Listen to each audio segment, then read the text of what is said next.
Seja bem-vindo você a essa primeira aula sobre as pandemias na história. Falaremos sobre vários momentos históricos onde a humanidade, onde a raça humana se viu diante de uma tragédia pandêmica, de uma doença que se alastra por vários países, por vários continentes. Não somos nós que vivemos em 2020 nem a primeira e provavelmente nem a última geração de pessoas, de seres humanos a conviver com a morte, a conviver com tragédias que envolvem uma pandemia. Ao longo da história da humanidade, vemos que o ser humano sempre está diante desse desafio, desse fantasma que é a pandemia. E nesse primeiro vídeo falaremos da peste negra, uma pandemia que varreu, que matou praticamente 1/3 da população europeia no meio dos anos de 1300, portanto no meio do século XIV. Vamos lá, essa peste negra, essa pandemia da peste negra, da qual falaremos agora, se originou também na China, muito provavelmente no ano de 1333, ali nós começamos a ver um número crescente de casos nesse país, na China. E como essa doença, essa peste negra que nasceu na China, chegou à Europa e se tornou uma pandemia, matando, repito, 1/3 da população europeia. Foi por meio das rotas comerciais. No século XIV, o comércio entre os países da Europa, como a Itália, a Espanha, Portugal, a Inglaterra e os países da Ásia, como a China, a Índia e Japão, esse comércio estava muito solidificado, consolidado.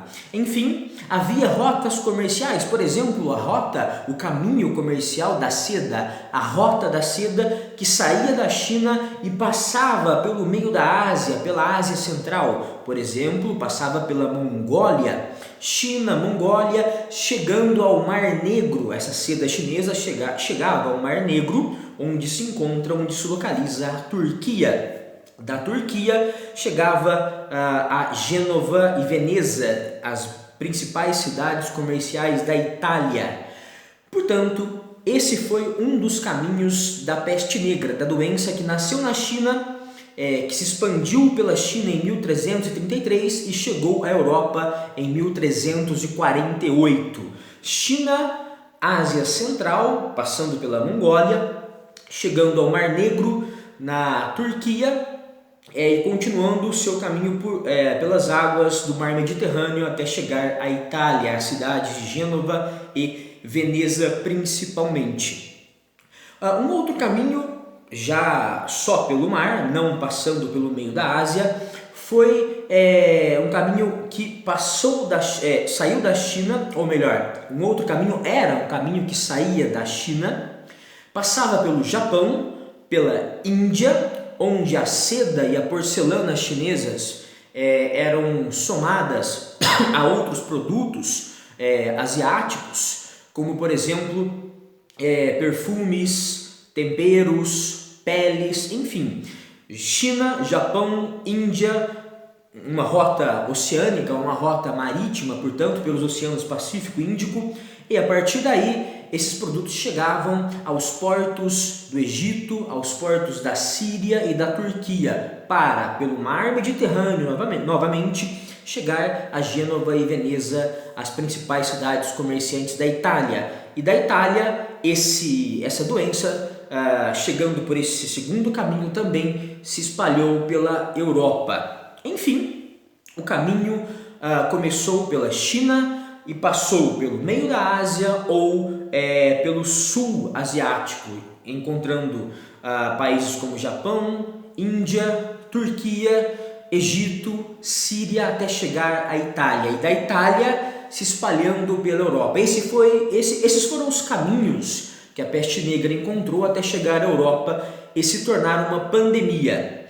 Na primeira onda dessa doença, que ocorreu entre 1348 e 1350, em um espaço de poucos anos, portanto, entre 25% e 35% da população europeia morreram, ou melhor, morreu, faleceu, pereceu em decorrência dessa doença.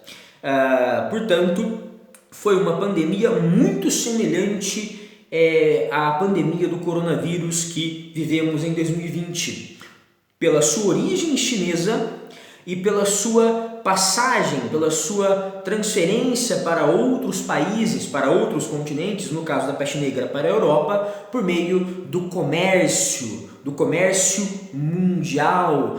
No século XIV a gente não tem ainda a globalização que nós temos hoje, globalização que liga comercialmente os países. Por exemplo, o tripé que eu estou usando agora para gravar essa aula veio da China. Não havia essa globalização ainda, mas já havia um começo de globalização, uma proto-globalização, por uma razão muito simples. A Europa e a Ásia estavam se ligando cada vez mais por meio do comércio. E essa ligação por meio do comércio também levaria doenças de um lado para o outro, como acontece hoje. Enfim, quais os sintomas da peste negra? Febre de até 41 graus, uma febre altíssima, portanto. E bolhas também chamadas de bulbos, bolhas ou bulbos de cor escura, bolhas que chegavam ao tamanho de um ovo de galinha, bolhas imensas que continham sangue e pus escuros. Daí o nome da peste negra ser peste negra, peste, doença negra, por causa da cor escura dessas bolhas. A peste negra também era chamada de peste bubônica. Bubônico tem a ver com bulbo, significa que está relacionado a bulbo, a bolha, peste bubônica, peste da bolha, peste do bulbo, enfim, da bolha de sangue e pus. E essas bolhas de sangue e pus se acumulavam, surgiam nas axilas, virilhas e pescoço, causando dores horríveis. Não só dores, não só febre altíssima, não só bolhas de sangue e pus de cor escura pelo pescoço, axilas e virilhas, mas também vômitos. A morte pela peste negra era uma morte extremamente dolorosa e rápida. A transmissão da peste negra se dava de duas maneiras. A primeira maneira, e a maneira que chegou à Europa, foi pelo rato e pela pulga. Uma bactéria chamada Yersinia pestis.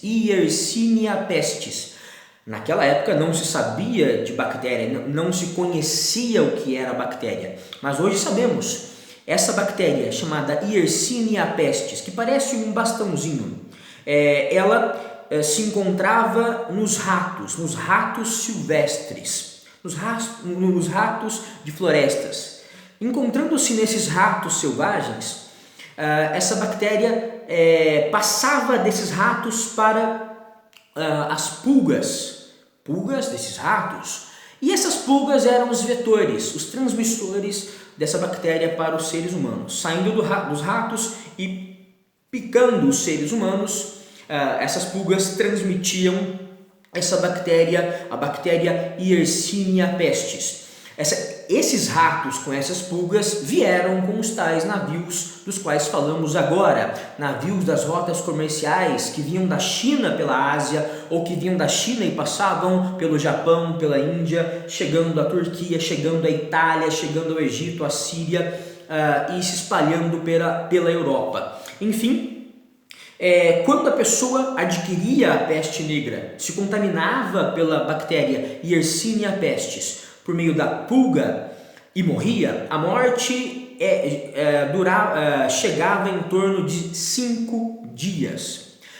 Mas havia uma outra forma de transmissão, uma forma mais agressiva, na qual não era a pulga o vetor, o transmissor, mas sim o próprio ser humano. Um ser humano doente, contaminado pela peste negra, ao falar, ao tossir, transmitia a bactéria pelo ar. Essa bactéria entrava pelo nariz e pela boca de uma pessoa saudável, e essa pessoa saudável, se tivesse que morrer, morreria em até 3 dias, entre 2 e 3 dias, uma morte muito mais rápida. Portanto, em resumo, sendo transmitida pela pulga ou por outro ser humano contaminado, a peste negra matava os seres humanos entre 2 e 5 dias, uma doença extremamente agressiva, muito agressiva. Entre 1348 e 1350, como nós já falamos, entre 25% e 35% da população europeia morreu. Mas em muitas cidades e em muitos feudos, em muitas fazendas, em muitas propriedades rurais, é preciso lembrar que nessa época, na Idade Média, as pessoas moravam predominantemente, na sua maioria, no campo, nos feudos, nas fazendas, enfim.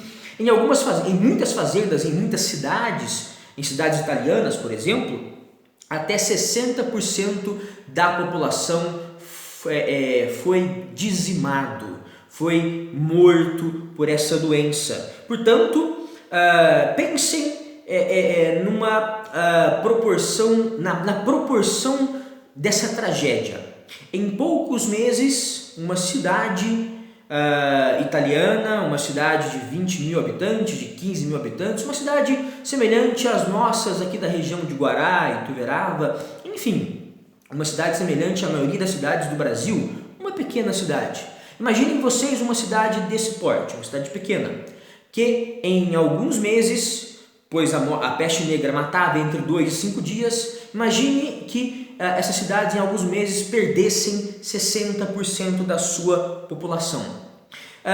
Que cenário essa tragédia formaria? Cidades abandonadas. Cidades abandonadas, nuvens de abutres, de aves carniceiras, procurando os corpos que foram abandonados. Corpos eram abandonados, corpos eram jogados aos rios, corpos eram queimados, pessoas eram abandonadas enquanto estavam moribundas, quer dizer, os sujeitos ainda não haviam morrido, mas os seus familiares, mães, filhos, irmãos, pais, os abandonavam, melhor dizendo, abandonavam esses sujeitos doentes por causa do desespero, do medo de contrair essa doença. Portanto, cidades inteiras abandonadas, cidades fantasma, cidades sobrevoadas por nuvens de aves carniceiras. Essa era uma imagem muito comum a essa época, no meio dos anos de 1300, lá na Europa. Enfim, essas cidades se tornavam os domínios da peste, eram reinos dessa doença, reinos abandonados a essa própria doença. Hoje, nós lidamos com uma imagem em 2020, é uma imagem que está na nossa mente, de caminhões no norte da Itália, levando, se eu não me engano, é no norte da Itália realmente, levando corpos de uma cidade para outra, porque os serviços funerários, não havia como sepultar esses corpos nessa cidade, então esses corpos estavam sendo transferidos desse local para um outro município, para uma outra região italiana, para que fossem sepultados. Essa imagem desses caminhões do exército italiano se espalharam pelo mundo no auge da pandemia do coronavírus na Itália, e imagens que chocaram o mundo. Pois bem, na Idade Média nós tivemos também esse problema em muitas cidades, nessas cidades onde a mortalidade foi gigantesca, foi mais de 60%, 70%. Não havia túmulos suficientes, não havia coveiros, cemitérios suficientes, não havia médicos suficientes. Os corpos eram abandonados, repito, e muitas vezes os doentes eram abandonados à própria sorte. Portanto, essa imagem que nos chocou tanto, de caminhões italianos carregando corpos de uma cidade para outra, essa imagem dos serviços funerários de Manaus não tendo onde enterrar os seus corpos no norte do Brasil sendo sepultados em valas comuns, máquinas abrindo grandes buracos onde 8, 10, 20 pessoas eram enterradas ao mesmo tempo, sem identificação. Quer dizer, você sabia que o seu pai está ali, você sabia que o seu pai seria sepultado ali, que a sua mãe seria sepultada ali, mas não sabia onde exatamente, por quê. O corpo do seu ente querido estaria sepultado no meio de outros 10, 15, 20 corpos desconhecidos. Enfim, essa imagem que nos assustou tanto, a imagem da falência do sistema funerário, a imagem de uma sociedade, de um estado brasileiro, de uma cidade brasileira, no caso Manaus, que não consegue sepultar os seus mortos por falta de sepultura, por falta de coveiro, enfim, por falta de caixão, pessoas sendo sepultadas com caixões que vieram às pressas de outros lugares, de outros estados, enfim, essa imagem que nos chocou tanto, que nos choca tanto, também foi experimentada pelos homens e mulheres da Idade Média, lá nos anos de 1300. E como as pessoas interpretavam a peste negra? Quer dizer, hoje sabemos que essa doença era causada pela bactéria Yersinia pestis. E naquela época? Para aquela época, para a grande maioria das pessoas daquela época, a peste negra era um castigo de Deus. A humanidade pecava. A humanidade não enxergava a visão da Igreja Católica. Como era essa visão católica medieval? Nessa visão havia dois mundos, a cidade dos homens e a cidade de Deus. Era assim que explicava o filósofo Santo Agostinho, membro da Igreja Católica, um monge da Igreja Católica. Santo Agostinho dizia: há a cidade dos homens, há o nosso mundo. É um mundo onde vivemos no tempo, ou seja, as coisas nascem, morrem, as coisas adoecem, apodrecem, não temos o que queremos, é um mundo onde falta tudo, é um mundo onde os corpos infelizmente adoecem, sentem dor, morrem, devemos lidar com as doenças, com a morte, com a miséria, com a fome, enfim, é um mundo onde os nossos corpos desejam, mas não pensam muitas vezes no mundo eterno, na cidade de Deus. E qual a diferença entre eternidade e tempo? No tempo as coisas mudam por quê? Não são perfeitas. Mudam porque querem ser perfeitas. Estamos mudando o tempo todo até encontrarmos a morte, nesse mundo que não dura nada. Isso é o tempo. Já o mundo de Deus, a cidade de Deus, é a eternidade. A cidade de Deus não muda, a eternidade é perfeita. Lá não há morte, não há dor, não há falta, não falta nada a nenhum ser humano, porque Deus provê tudo. Esse é o mundo do Espírito. E esse é o mundo que conseguimos, segundo o pensamento dos caras na Idade Média, pela ascese. A-S-C-E-S-E, ascese. O que seria a ascese? A ascese seria esquecer o próprio corpo, dominar o corpo e pensar só na alma. Vamos lembrar dos 7 pecados capitais. Gula. Para os caras, o prazer de comer era pecado, devemos passar fome. Luxúria, o prazer sexual era pecado. Sexo, a sexualidade deveria ser uma atividade só para reproduzir, para gerar filhos. Nada de prazer, o prazer sexual seria pecado. Prazer sexual seria pecado, o prazer de comer seria pecado. A ira, não devemos ter raiva da nossa miséria, da nossa situação, devemos nos conformar. Portanto, nos resignar. Resignação quer dizer aceitar o que Deus reservou para a gente, mesmo que isso seja um destino cruel, mesmo que isso seja a doença, a fome, a morte, a miséria, enfim, a injustiça. A avareza é um pecado porque ambicionamos bens materiais, devemos ambicionar, querer apenas a miséria, a pobreza, porque desse mundo não levaremos nada. Inveja, não devemos querer o que é do outro, devemos ter a resignação, a conformação, devemos nos conformar com o que Deus nos deu. Vaidade, para que achar-se bonito, cuidar do próprio corpo, achar-se inteligente se você não é nada, se o seu corpo vai apodrecer, se a sua inteligência não se compara à inteligência de Deus, enfim, é preciso esquecer a vaidade. É preciso não ter preguiça, o corpo deve ser castigado, deve trabalhar, porque o trabalho foi um castigo que Deus nos deu depois que saímos do paraíso, depois que comemos o fruto proibido e fomos expulsos do céu, do paraíso. Enfim, devemos judiar do corpo, flagelar, castigar o corpo. Fome para não termos o pecado da gula. Não devemos ter prazer sexual para não cometer o pecado da luxúria. Não devemos ter raiva, ira.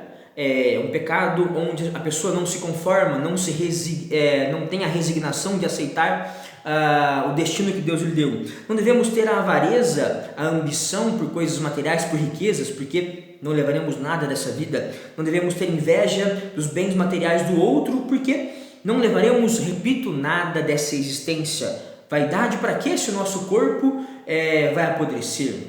E preguiça também deve ser evitada como um pecado capital, mortal, por uma razão simples: o trabalho é um castigo que Deus nos deu e devemos cumpri-lo.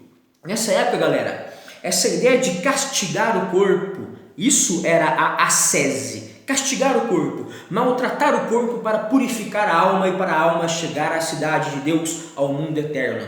Essa ideia de ascese chegou a um ponto muito radical em um grupo, em uma seita. Seita quer dizer grupo. Em um grupo religioso chamado cátaros ou cataristas. Quem eram os cátaros? Esse grupo dos cátaros ou grupo do catarismo era um grupo que surgiu entre os anos 1000, que surgiu nos anos 1000 e cresceu nos anos 1100 e 1200. Portanto, um grupo que já existia quando a peste negra chegou à Europa. Esse grupo surgiu e cresceu principalmente na França e na Itália. Na Itália, que foi o país mais atingido pela peste negra na Europa. De onde vem a palavra cátaro e catarismo? Vem da palavra grega kataros, K-A-T-H-A-K-T-R-O-S, acento agudo no O, kataros, que significa pureza, purificar, ser puro. Enfim, esses caras do catarismo lá na França e na Itália, nos anos 1000, 1100, 1200, acreditavam no maniqueísmo. Esses caras do catarismo acreditavam no maniqueísmo. O que é o maniqueísmo? É acreditar que tudo que é material, tudo que está no mundo, nossos corpos, as coisas à nossa volta, os objetos, tudo que está no mundo, que conseguimos ver, pegar, ouvir, tudo que é material, o mundo, foi criado pelo demônio. Apenas as almas, os espíritos humanos foram criados por Deus. Para os cataristas, para o catarismo, o espírito humano é um anjo que o diabo aprisionou dentro do corpo. Portanto, qual era a solução para atingir Deus? Para os cátaros, para os caras do catarismo, a solução para atingir Deus era não praticar atividade sexual para não gerar filhos. Portanto, a humanidade desapareceria em poucos anos, não teria mais filhos. Além disso, não comer nenhum produto de origem animal, carne, ovos, leite. Fazendo-se isso, a humanidade desapareceria. Só sobrariam os espíritos, nossas almas, nossos espíritos seriam liberados. E nós, como anjos, subiríamos ao céu.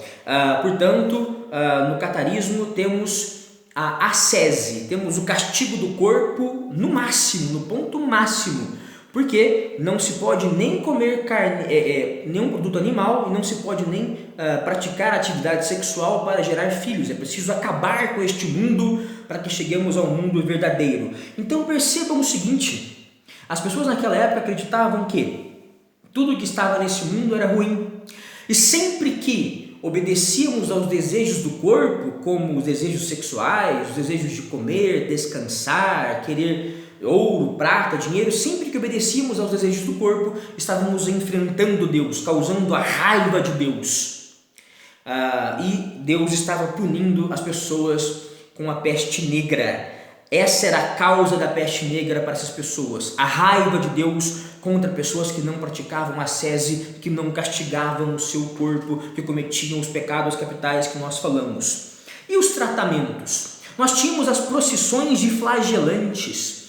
Procissões, grupos de até 1000 homens que andavam pelas cidades Os líderes dessas procissões eram líderes por 33 dias e meio, que era a idade de Cristo, que era a idade com que Cristo morreu. Portanto, essas procissões de 1.000 homens, de até 1.000 homens, andavam pelas cidades representando a paixão de Cristo, o sofrimento de Cristo. Elas se batiam com chicotes, deixavam as costas em carne viva. Para quê? Para provocar a pena, o dó, a misericórdia, o perdão de Deus. Como a peste negra era um castigo. Essas procissões existiam nos séculos 13 e 14, anos de 1200 e 1300. E elas apareciam justamente quando as pessoas estavam enfrentando a peste negra, a doença, era o medo de Deus. Enfim, outras pessoas se aglomeravam, muitas pessoas se aglomeravam nas igrejas, buscando orar, pedir perdão e ganhar a misericórdia e salvação de Deus, para não serem atingidas pela peste negra. E aí nós vemos muito isso hoje. Hoje as igrejas estão fechadas em vários estados, em várias cidades brasileiras, mas ainda há muitas pessoas que são contra esse fechamento. Em 2020, no século 21, ainda temos pessoas que pensam como aquelas: não, vamos nos aglomerar nas igrejas. E galera, quando as pessoas se aglomeravam nas igrejas lá nos anos de 1348, 1350, aí é que elas pegavam a peste, porque uma pessoa doente passava para 200, 300 que estavam em um mesmo espaço fechado, em uma mesma igreja. E ainda temos pessoas com suficiente ignorância para querer que as igrejas sejam reabertas no momento de peste negra. É possível sim ter a sua fé, praticar a sua fé em casa. Comunidades judaicas, regiões onde moravam judeus eram invadidas, casas invadidas, famílias de judeus, crianças, homens, mulheres, velhos, eram presas e queimadas vivas em praças públicas, queimadas vivas no meio das cidades, porque os europeus acreditavam que os judeus que creem em Deus, mas não creem em Cristo, eram os culpados pela peste negra, judeus queimados vivos. E podemos pensar: nossa, os caras eram ignorantes, achar que os judeus eram culpados. Hoje, muitos acham que os chineses inventaram o coronavírus, que eles são os culpados, eles são os caras que primeiro sofreram com essa doença. Mas ainda assim há muitos que consideram os chineses culpados, como os cristãos consideravam os judeus culpados à época da peste negra.